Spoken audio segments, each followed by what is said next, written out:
Bismillahirrahmanirrahim. Assalamu alaikum. Our today's topic is about preliminary test for thiourea. Now let's dive in a topic.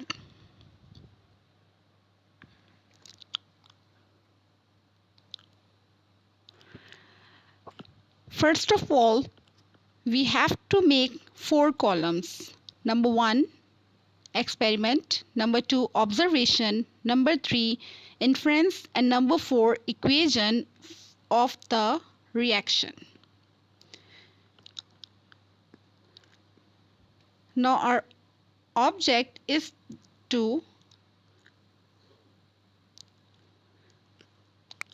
Qualitative analysis of given organic compound.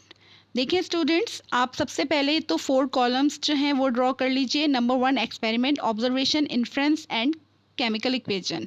फिर आप अपने object को लिखेंगे और आपका object है qualitative analysis of the given organic compound. अच्छा, आप चूँकि अपने ऑर्गेनिक कंपाउंड को पहले ही इसके एनालिसिस कर चुके होंगे, आपने रफ में ऑब्जर्वेशन बना ली होगी और आपको फाइंड हो चुका होगा कि आपका कंपाउंड क्या है, तो फिर आप अपने उस कंपाउंड का नाम भी लिख देंगे, यानी थायोयूरिया। अच्छा, उसके बाद first of all we have to perform preliminary examination. Preliminary examination में देखें, आप सबसे पहले तो देखेंगे, उसको ऑब्जर्व करेंगे कि आपका कंपाउंड सॉलिड है, यानी कि उसका स्टेट। तो आप स्टेट लिखेंगे सॉलिड। अब सॉलिड कंपाउंड्स में आपका क्या क्या हो सकता है। अच्छा, एक चीज़ और मैं आपको ऐड कर दूं कि आप जो भी इन्फ्रेंस लिखेंगे वहाँ पर आप लिखेंगे मे बी। ठीक है, यहाँ पर आप ऐड कर लेंगे मे बी कार्बोहाइड्रेट्स, फिनोल्स और एसिड्स। ठीक है, तो ये कार्बोहाइड्रेट, फिनोल्स और एसिड्स ये आपके सॉलिड कंपाउंड्स हो सकते हैं। फिर सेकेंड आपकी ऑब्जर्वेशन है कलर। तो अगर आप नोटिस करें कि कंपाउंड का थायोयूरिया का जो आपका कलर था वो वाइट था। ठीक है, वो कलरलेस नहीं था, बल्कि वो वाइट कंपाउंड था, वाइट सॉलिड था। फिर आप उसके इन्फ्रेंस में भी फिर इसी तरह लिखेंगे कि may be hydrocarbons, aldehydes, ketones and acids. ठीक है, तो आपके ये कंपाउंड्स हो सकते हैं जो कि वाइट कलर के होते हैं। उसके बाद नेक्स्ट है आपका नंबर 3 ऑर्डर, यानी कि आप कंपाउंड को स्मेल करके सूंघेंगे नहीं, बल्कि वो आपका जो कंपाउंड आपने जो वॉश ग्लास लिया है या किसी भी चीज़ के अंदर आपने अपने कंपाउंड को रखा है, तो आप उसको वैसे ही देखेंगे कि उसकी दूर से ही आपको स्मेल आ रही है, कोई ऑर्डर है उसका कि नहीं है। तो आपने ऑब्जर्व किया होगा कि आपका कंपाउंड ऑर्डरलेस है, यानी इसके अंदर कोई बू नहीं है, ना तो कोई स्मेल है, ना तो कोई इसके अंदर फ्रेगरेंस है, कोई चीज़ भी नहीं थी थायोयूरिया के अंदर। फिर आप उसके इन्फ्रेंस पे लिखेंगे मे बी ज़रूर ऐड कीजिएगा, maybe carbohydrates, aliphatic halogens, acids, glycerols, amides, imides and thiourea. ठीक है, तो ये आपकी प्रिलिमिनरी एग्जामिनेशन के कुछ टेस्ट हो गए। फिर आप नेक्स्ट टेस्ट की तरफ आएंगे, इग्निशन टेस्ट। ठीक है, इग्निशन टेस्ट के अंदर आप सबने किया होगा ignite the substance on a clean spatula. ठीक है, थोड़े से कंपाउंड को लेकर आपने क्लीन स्पैचुला के ऊपर जब आपने फायर पे उसे रखा होगा, तो फिर आपने देखा कि बर्न्ड विदाउट सूट, कि आपका कंपाउंड जो है वो वाइट कलर के स्मोक के साथ, यानी नॉन स्मोकी सूट के साथ बर्न हुआ। ठीक है, तो आप इसको लिखेंगे burned without suit. May be aliphatic compound, क्या आपका कंपाउंड एलिफेटिक है। ठीक है, विदाउट सूट चूँकि बर्न हुआ है। अच्छा, ये मैंने आप लोगों के लिए केमिकल इक्वेशन में पेंसिल से लिख दिया है, क्योंकि ये देखिए कंपाउंड आपका एलिफेटिक है, कार्बन नाइट्रोजन सिंगल बॉन्ड है, इसमें एरोमेटिक रिंग नज़र नहीं आ रही। ठीक है, तो ये मैंने आपको पेंसिल से इसलिए लिखा है कि आपने ये इक्वेशन लिखनी नहीं है, मैंने आपको सिर्फ समझाने के लिए ये लिख दिया है। ठीक है, ये आप अपने प्रैक्टिकल जर्नल्स में नहीं लिखेंगे।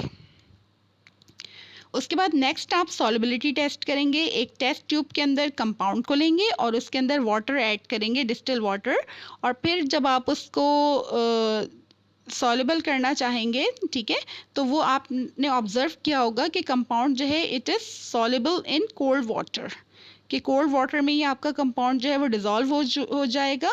तो maybe carbohydrates, ketones, alcohols, aliphatic acids, यानी कि पोलर कंपाउंड है। आपका जो भी कंपाउंड है वो पोलर कंपाउंड है, इसीलिए वो इजीली कोल्ड वाटर के अंदर डिसॉल्व हो गया।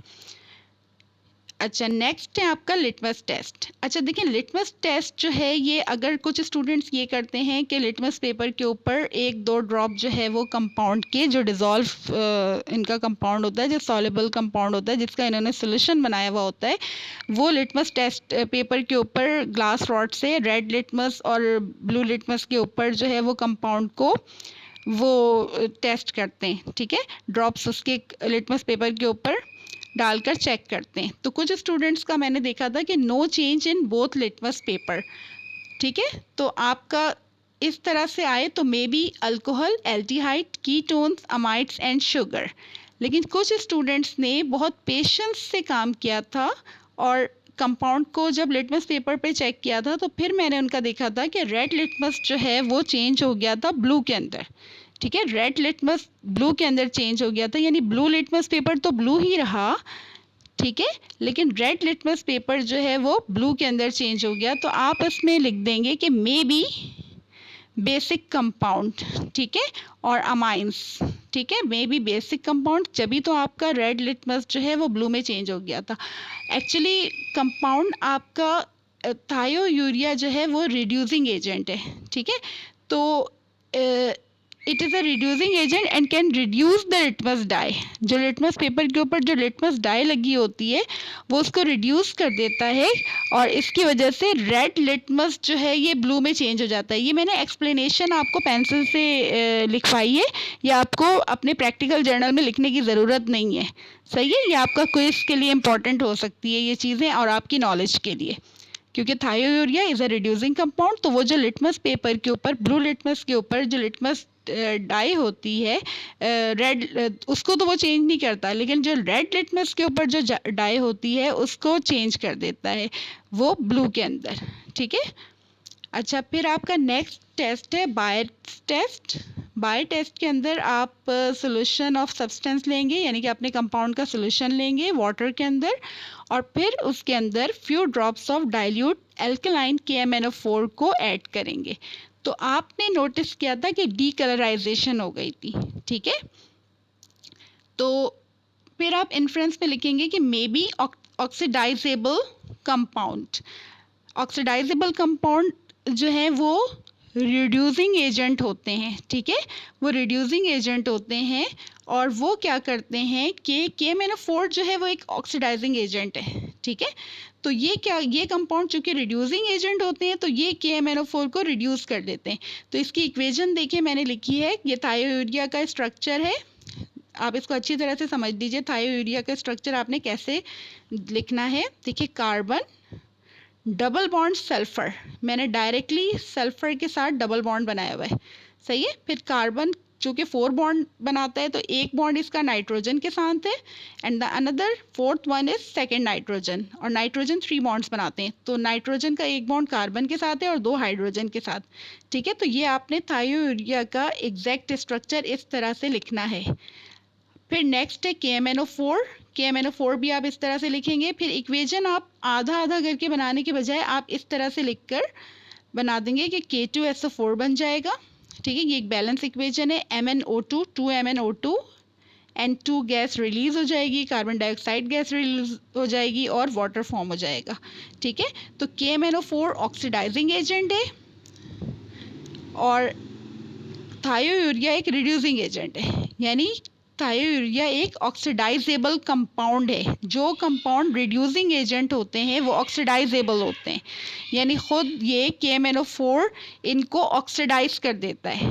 ठीक है, KMnO4 इनको ऑक्सीडाइज कर देता है, क्योंकि KMnO4 ऑक्सीडाइजिंग एजेंट है तो वो इस कंपाउंड को ऑक्सीडाइज कर देता है, यानी ये थायोयूरिया एक ऑक्सीडाइजेबल कंपाउंड है जो KMnO4 से ऑक्सीडाइज हो जाता है और ये इसकी केमिकल इक्वेशन है। ये रिएक्टेंट्स हैं और ये प्रोडक्ट हैं।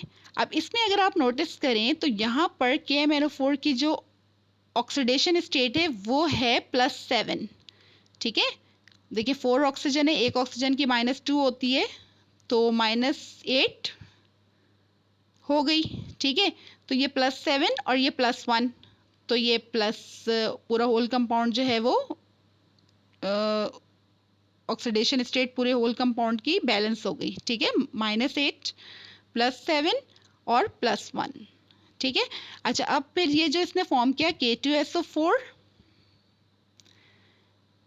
MnO2, अब MnO2 जो है ये क्या हो गया, ये रिड्यूस हो गया। MnO2 की अगर ऑक्सीडेशन स्टेट अगर आप मैग्नीशियम की देखें, मैग्नीज की देखें, तो यहाँ पर मैग्नीज की ऑक्सीडेशन आ रही है +4, यहाँ पर O2 है, O2 की एक ऑक्सीजन की -2 होती है, तो 2 ऑक्सीजन है तो ये -4 हो गई। तो यहाँ पर Mn की यानी कि मैग्नीज की ऑक्सीडेशन स्टेट हो गई +4, यानी +7 से +4 हो गई। इसका मतलब है कि KMnO4 रिड्यूस हो गया, +7 से +4 ऑक्सीडेशन स्टेट हो गई इसकी, ठीक है। और फिर ये नाइट्रोजन गैस यहाँ से रिलीज हो गई और कार्बन डाइऑक्साइड गैस बन गई C, ठीक है। ये कार्बन डाइऑक्साइड गैस बन गई और प्लस 2H2O वाटर फॉर्म हो गया, ठीक है। 2 मॉलिक्यूल्स ऑफ वाटर के फॉर्म हो गए। अच्छा, आप देखिए KMnO4 जो है जहाँ पर्पल कलर का था, ये जो MnO2 फॉर्म हुई ये ब्राउन कलर की थी, ठीक है। तो इसका मतलब ये हो गया कि KMnO4 डीकलराइज हो गया, पर्पल से ब्राउन कलर का हो गया, सही है। अब ये आपने इक्वेशन भी मैंने आपको बता दी है, ये आपके प्रिलिमिनरी टेस्ट थे। Okay, thank you very much. Like share and subscribe my channel science cake. अल्लाह हाफिज़।